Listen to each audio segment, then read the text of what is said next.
Well met, everyone. I am Rich the Lich, and today, you know what? Let me bring you on in a little closer. Let's get over to the screen real quick, and let me show you what's going down today. Here we have a website. It is called Beetle and Grimm's. I think the guy behind Beetle and Grimm, or the mastermind, if you will, I'm sure there's other people that are involved in his business, is the actor Matthew Lillard. I believe he played Shaggy in Scooby-Doo. He's also... Let's do a quick search.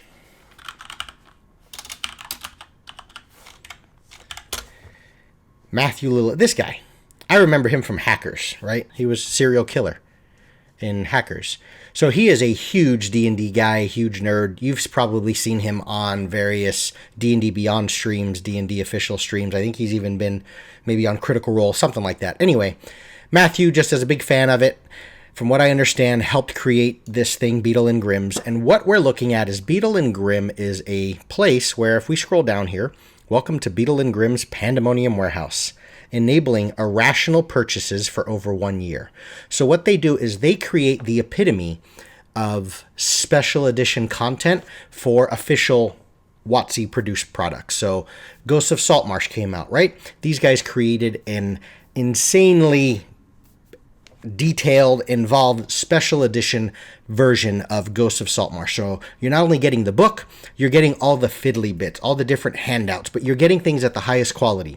If there were coins that were mentioned, you're going to get actual physical coins, right? It comes in some sort of cool packaging, no different than if you were to purchase high-level luxury items, Gucci and Versace and Balenciagas or whatever, $1,000 shoes that celebrities and rock stars get, right? Where you open up that watch and you realize, damn, the packaging in and of itself, it's certainly not in some sort of a foam insulated manila envelope. No, we're talking about it comes in some hydraulics and steam, and it talks to you, and it's gold, filigree, you get it. So just like you would see with video games, right? Where, if I was to look on my shelf, there's all sorts of special collector's edition boxes I have for World of Warcraft. I've always bought the special collector's editions of those simply because I'm a huge fan of the art books and the behind the scenes stuff, as you know. So I like getting all the little fiddly bits. And remember when you used to get sort of a rollout parchment map, and then you'd get the little badge or a pin that you could put on your little vest and all these cool little bits. That's what Beetle and Grimm does. Why am I talking about this? I'm not buying anything from them. I'm not being sponsored by and giving a review of them. I haven't purchased any of their stuff, but word on the street is this stuff is really, really cool. The problem is it's insanely expensive. It's catering to sort of that exclusive, limited collector's edition audience. If you're a collector, it's things you may want to look into, right? But, for example, introducing, I don't think this is out yet, the Platinum Edition of Baldurs Gate Descent into Avernus. You know the review that I recently did on Avernus. We're talking about a book. It's about 255 pages of campaign material that you can run your players through from 1 through 13, so on and so forth. Beetle and Grimm's Pandemonium Warehouse proudly announces the Platinum Edition of Baldur's Gate Descent into Avernus. I don't know what their relationship is specifically with Wizards of the Coast. I don't think they are sort of a subsidiary or secondary company under WotC, the umbrella, but they obviously have the rights to produce this stuff. It's our second Platinum Edition, and all the Goblin engineers who survived the first edition and haven't been devoured by the sinister Silver Edition of Ghosts of Saltmarsh have been working feverishly for the last year to bring you the best bits of hell in one gigantic box. So, you can pre-order it. From what I understand, there's only going to be 1,000 of them made, period. And I think there's only 150 left, so obviously they're hitting the right audience and they're getting some good feedback from it, which is wonderful. Anyone that, do you. If you can go out there and you can kind of flourish some stuff up and have a passion and a hobby for it and present something that people want, I'm all for it. Let's learn about it. Since it's not out yet, I don't know that you're going to see a YouTube video where someone does an unboxing of it, but let's try and break down a little bit of what's in here. So there's spoilers, of course, below because you're talking about what the actual content of Avernus is. No big deal. But what's in the box? They kind of even play off of that a little bit from 7, right? The entire module. So, of course, you get the entire module. It's in there. But they break it up into individual books to make it easier to navigate. In addition, most of the illustrations have been put onto separate pages to make them easier to reference or show your players during the game. So on and so forth. You get minis. Look at this. One of the big things of Avernus is this giant Mad Max inspired you get that actual miniature within this box. You get battle maps. Now, when you buy the book on the shelf, there's a big pull-out map that I talked about in the review. The PDF version or the digital version on D&D Beyond, there's all these different maps that I can click on, and then it gives me a player version where it doesn't have the legend or the behind-the-scenes DM info. In that particular case, if I'm running it, what I'm going to do is I'm going to print that stuff out and just put it on my table. Here, these guys create these large battle maps, just like you would have seen with like Paizo and Pathfinder, where they're probably laminated, they fold out almost like board game boards and so on. So you're getting high produced stuff, right, for all of them. You're going to get 8 maps in total. You get all sorts of, things like this. You'll get little fiddly bits. These are the soul coins, I think, which are integral to, they're like the currency of Avernus. You'll get actual physical objects. That's the essence of what this stuff is doing, right? It's giving you a bunch of fiddly bits and things that people can hold on to and play with and touch at the table. And no different than what we used to do 25 years ago, where we would make a map, we would stain it with coffee, we would burn the edges, and just make it feel like it's a little more flavored to the theme and style of the game, right? So you're getting all that stuff. Now, here's the catch. You get a cool new DM screen that's made, so on and so forth. Encounter cards, all sorts of handouts. But we're selling 1,000. There's only 150 left. Platinum Edition costs $499. For players like Joe Manganiello, huge fan of D&D, and he's an actor, millionaire, right? Most likely. Married to a millionaire. Not a big deal, right? No different than going on your shelf and, or going to your local gaming store and spending $49. $500 is certainly out of reach for a large amount of people and audience.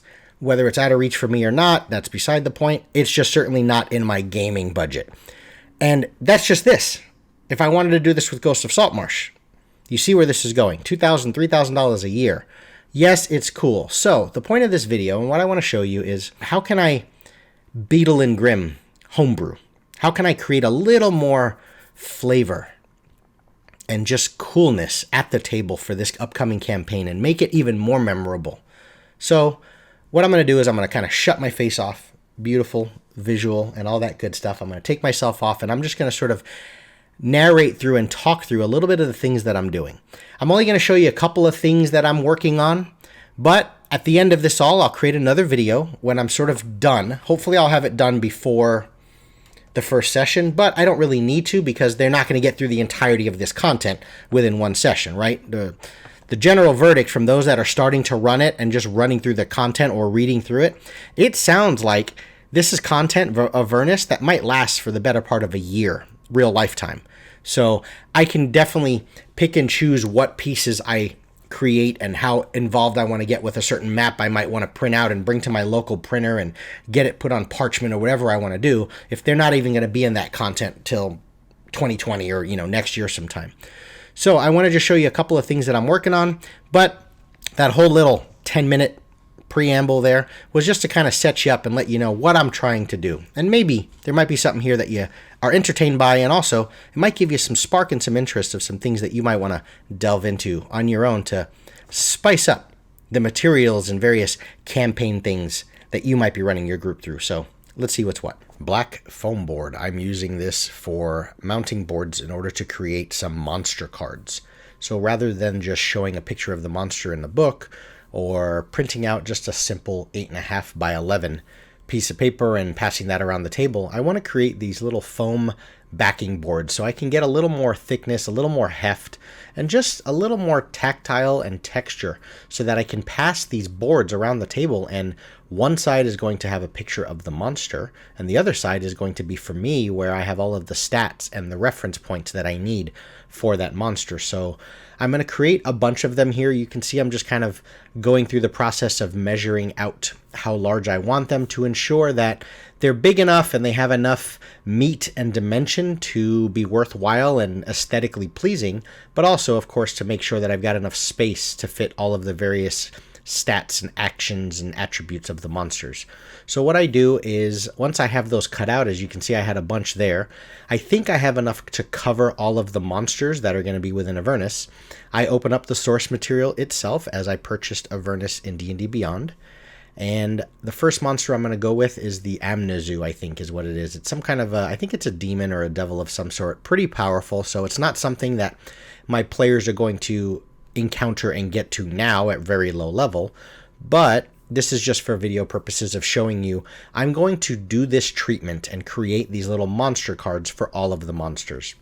What I did there is I just kind of copy and pasted all of the text from the D&D Beyond stat sheet, and I'm now just manipulating the fonts and getting it laid out in Photoshop. So you'll see me skip ahead here real quick and find what you see here, which is sort of the finished version of it. I put a little box around it to give me some cutting guidelines. I did the same thing on the same 6x6 piece of the artwork of the monster itself. So that way that's the part that my players can actually look at. Here I'm actually just cutting it out, as you see, and I'm going to glue stick this onto the mounting board. And as I said, it's just creating a little bit more of a cool aesthetic. I'm pressing it down here just to make sure it sticks.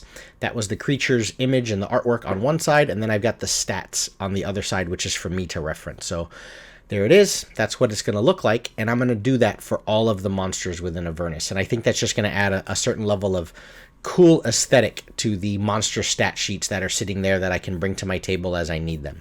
What I have here is a map of Elturel. I'm only going to do this for, I think, 2 of the maps. Within the Avernus campaign setting, there's 2 major maps. One is of the first layer, so Avernus itself, and then you have this map here, which is of Elturel, which is kind of the fallen city. Instead of just, as I did with the monster cards, instead of just printing these out, or even bringing them to my local, printing shop or Office Max or something like that and spending the extra money in order to print these out on parchment or something, what I'm doing here is I'm creating essentially a frame. I'm just creating something that can bring a really cool aesthetic to these maps, so when they're on the table, they just feel a little better. Remember, as I said in the introduction, I'm trying to just create this cool feeling, this cool aesthetic to this entire Avernus campaign that I'm going to be running coming up here within a week or 2. And I just want it to be something worthwhile. So what I showed there is just my bucket. Always have a good place to throw all your various pieces of foam and other junk and trash. It's kind of like they say for a good cook, right? Always keep the kitchen clean as you cook. So I like to keep my crafting area clean at the same time. You can see there that I first started to chip away at it, but it wasn't working. So what I did is I essentially just cut out the center area as a square. Well, it's not really a square. It's a bit more of a rectangle, but what I'm doing here is I'm showing you the very cheap, quick and dirty way to laminate your pieces. I'm just using packaging tape. And if you're just kind of meticulous with it, I was not. There's some little bubbling on it, but it's okay. Not a big deal. It's just creating a little bit more heft and making it a little more durable. So what I'm doing here is I cut out that rectangle, which kind of formed the frame. And then now I'm just going to put some regular white foam board as sort of backing to it. And I can now set the map on the inside. It just looks to me potentially, it's going to be so much better than just printing out that map. Even if I print it out on really nice cardstock or linen paper or parchment paper and pass that out around the table, what I'm doing here is I'm creating beveled edges, no different than if I was creating regular D&D terrain. And what I'm going to ultimately do, and you'll see it when I kind of am done with it, is I'm going to paint this thing and I'm going to create this sort of wow, that was terrible. I'm going to create a stone texture around it with various colors and maybe put a little bit of a hellish landscape and some fire and red to it. And then I'm going to set the map within, whether just I glue it or something simple with Scotch tape, but it's just something cooler to pass around the table for a map. And that's where it is.